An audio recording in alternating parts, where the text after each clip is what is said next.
Okay mga Lods, kapistahan ngayon ng Senior Santo Niño. Try natin yung inverter natin. Pieto ba to? Basta Chinese inverter natin. Try natin ito yung gamitin natin sa amplifier na 3 ton amplifier ng Sakura.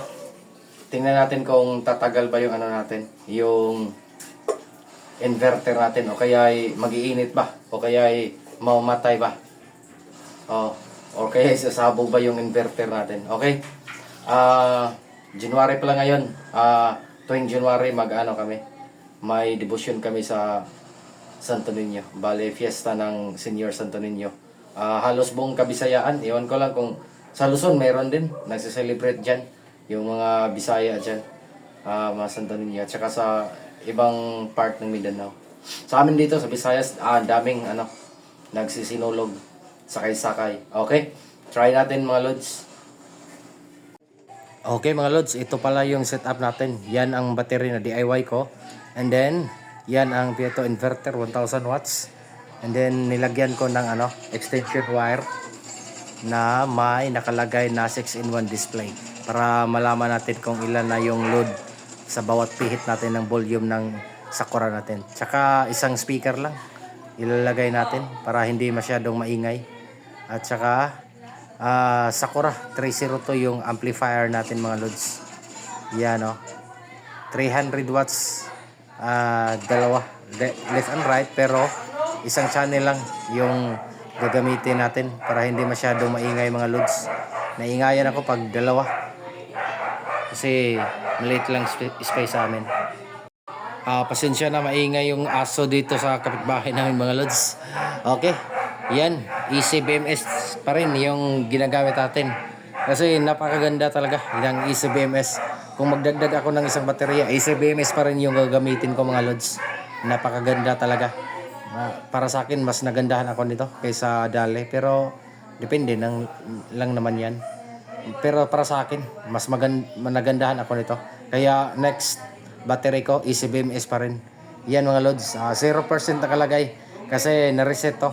Pero full naman to. Kaya isi-set up ko to. Lagyan ko to ng ng battery capacity na 100 Ah mga Lods. Kasi yan, i-verify mo na. Click yung send para verify natin yung password. Di ka makapag-set ng parameters pag di mo na send yung napindot yung send.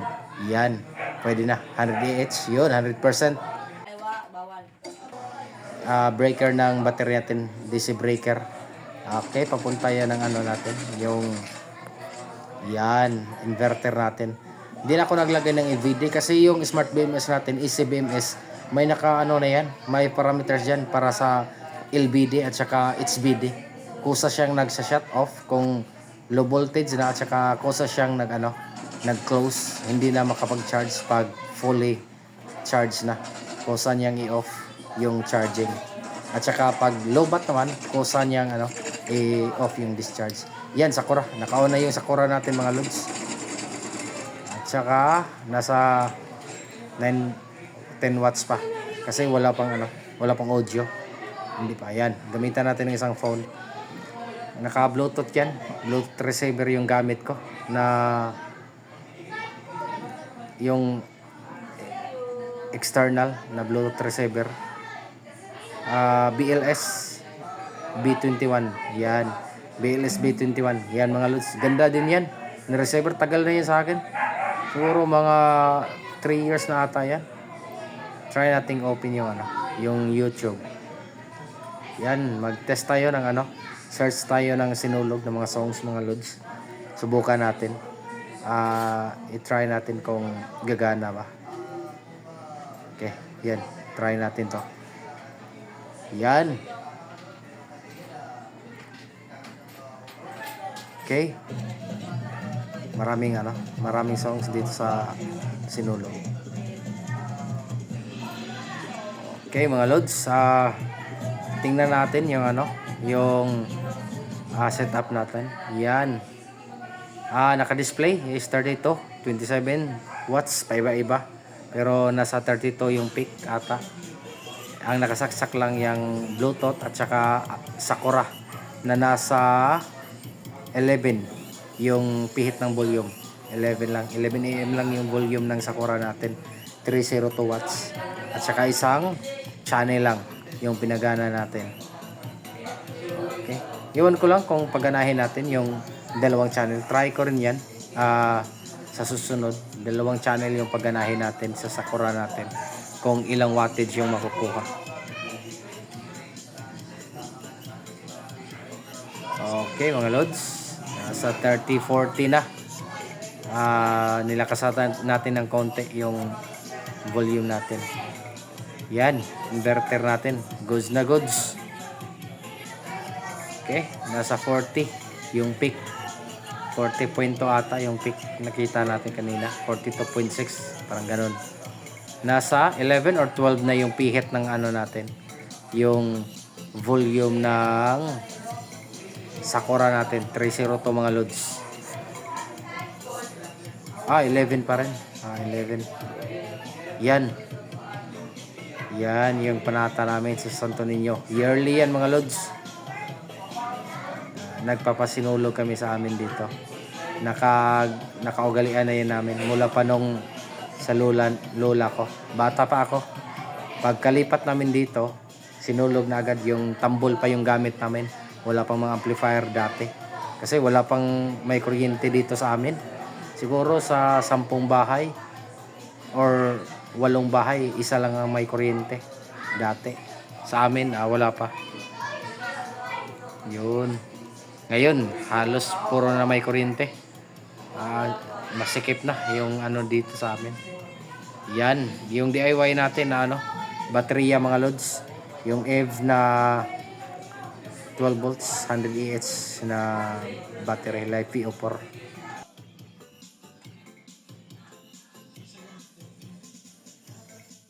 Okay mga lods, malapit nang 3 oras ang baterya natin non-stop doon sa Sakura 302 to 300 watts na amplifier, integrated amplifier mga lods. Tas nilagyan ko ng isang speaker na 250 watts yung maximum. Okay, 8 inches. Tingnan natin yung baterya ngayon kung ilang porsyento ba ang nabawas sa loob ng 3 oras. Tapos, check natin ulit pagkalipas ng 2 o 3 oras. Kasi pagkatapos ng test na ito mga loads, punta muna ako ng sentro ng aming sa city. Masin City kami sa Leyte mga loads. Tingnan ko yung doon, kaganapan doon. Kasi fiesta ng Santo Niño ngayon. Sakay-sakay, sinulog sakay-sakay 2026. Yearly yan, sineselebrate ng Maasin. Hindi lang Maasin, kadalasan nagsiselebrate dyan, halos buong Visayas. Mostly, from Southern Leyte to Cebu, kadalasang nagsiselebrate ng sinulog. May sa Bohol din, kasi yun ang ruta ng yun ang ruta ng mga Kastila, papuntang Cebu. Kasi a little bit of history mga lods, dito sa aming province ng Southern Leyte, dito sa probinsya ng Southern Leyte nagsimula yung Kristyanismo mga lods. Pagkatapos pumunta sila ng Cebu at saka yung sila Magellan, yung Kastila yung nagbigay ng Santo Niño doon, nagpa-introduce ng Santo Niño doon sa Cebu. Pero maraming doon sa history. Kung ang Kastila bang nagbigay o before sa mga Kastila may Santo Niño na sa Cebu. Yun mga lods. Kaya yung ruta from Southern Leyte to Cebu, Bohol, yun kadalasan ng Santo Niño mga lods. Meron naman sa ibang dapit ng Visayas, pero kadalasan dito Southern Leyte to Cebu, Bohol. Okay. Siguro try na natin. Check natin yung Pieto inverter natin 1000 watts with 500 continuous 500 watts continuous na supply. Tingnan natin yung yung baterya natin kung ilan na ba. Okay mga lods. Sa puntong ito mga lods, alauna ng hapon mga lods, 1:11 at exactly mga lods, gumagana pa yung natin, yung 302 natin mga lods, at pati yung inverter natin hindi pa nag-shutdown. Siguro kayang-kaya to mga lods, aabot ng 10 oras siguro. Yan mga lods, celebration namin panata sa Santo Niño mga lods.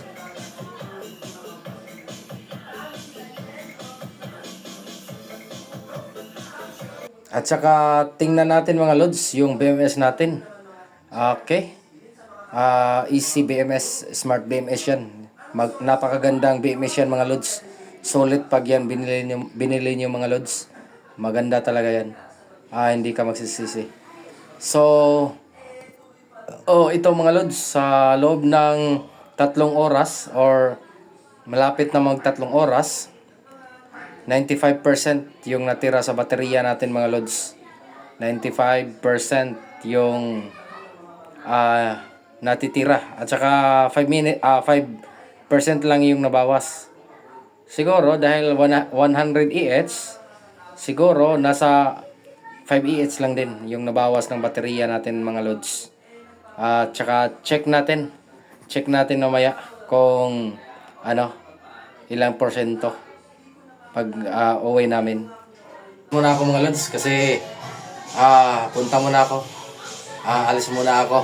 Tingnan natin para makita nyo rin kahit sandali yung namin. Yung celebration ng sinulog dito sa Maasin City mga lods. Okay. Ito pala yung maliit na syudad namin mga lods. Nasa Southern Leyte ako. Papunta ako ng reclamation area namin. Kasi andun yung mga tao. Nandun yung mga tao naliligo at saka nagpa-party sa tabing dagat mga lods, sa reclamation na part ng Maasin City mga lods. Pero dadaanan ko rin yung bagong reclamation sa bandang BIR ng lugar namin. Maraming mga tao mga lods. May sabong din. At saka pagdating natin doon, maraming naliligo doon sa reclamation. Kasi pag ganitong celebration, nasa dagat lahat ng mga tao, parang San Juan din to sa amin. Yung ganito, yung sinulog. Kasi may tinatawag kaming sakay-sakay. Yung sumasakay ng bangka. Fluvial parade ang tawag doon mga lods. Okay? Pababa tayo, papunta tayong sa BIR. Nandito sa reclamation yung bagong BIR namin sa Maasin City mga lods. Tingnan natin yung mga taong nagsiselebrate ng sakay-sakay at saka sinulog dito sa Maasin City, Southern Leyte mga lods. Yan may mga nagdadala ng mga inumin. Yun, tanaw na dito mga lods. Napakaraming tao. Iwan ko kung makapasok tayo dyan mga lods. Tingnan natin. May mga motor naman, siguro pwede tayong pumasok dyan. Yan yan, napakaraming tao, reclamation dyan. Tsaka sa kabilang may bago na namang reclamation yung Maasin. Yun, ganyan yung mga tao pag sinulog mga lods. Kunti pa yan mga lods, na late na lang ako ng punta dito.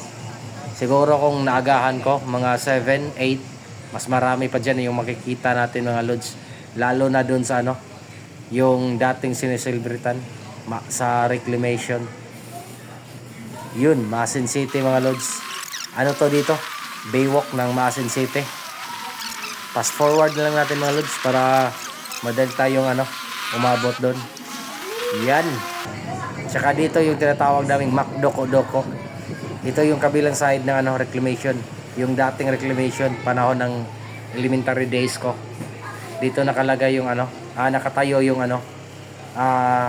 Hyper Metro guys dito mga lods.